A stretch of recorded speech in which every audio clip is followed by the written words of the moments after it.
കഴിഞ്ഞ ദിവസം അമേരിക്കൻ വിപണികൾ ക്ലോസ് ചെയ്തത് മിക്സഡായിട്ടാണ്. എൻവിഡിയയുടെ റിസൾട്ട് മാർക്കറ്റിന് ശേഷം വന്നു. അത് അനലിസ്റ്റിന്റെ എക്സ്പെക്ടേഷനെ ബീറ്റ് ചെയ്യുന്ന രീതിയിലുള്ള റിസൾട്ടാണ് വന്നത്.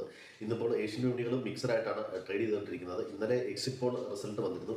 ഏകദേശം BJPക്ക് ഫേവറായിട്ടാണ് മിക്ക എക്സിറ്റ് പോളുകളും പറയുന്നത്. ഇന്നലെ നമുക്കിവിടെ മാർക്കറ്റ് അവധിയായിരുന്നു. അപ്പോൾ HX Nifty 150 പോയിന്റോളം പ്ലസ് ആണ്. ഇന്നിപ്പോൾ ആ 150 പോയിന്റോളം മൈനസ് ആയിട്ടാണ് നിൽക്കുന്നത്.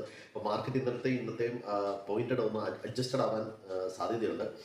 ഇന്ന് നിഫ്റ്റിക്ക് റെസിസ്റ്റൻസ് കാണുന്നത് 23,660, 23,780, 23,850 ലെവലിലാണ്. സപ്പോർട്ടുള്ളത് 23,450, 23,350, 23,250 ലെവലിലാണ്. ഈ 23,780 മേളിൽ ഒരു ക്ലോസിംഗ് കിട്ടിയാലേ നിഫ്റ്റിക്ക് മുഴുവൻ കിട്ടുമെങ്കിലും പ്രതീക്ഷിക്കാൻ സാധ്യതയുള്ളൂ.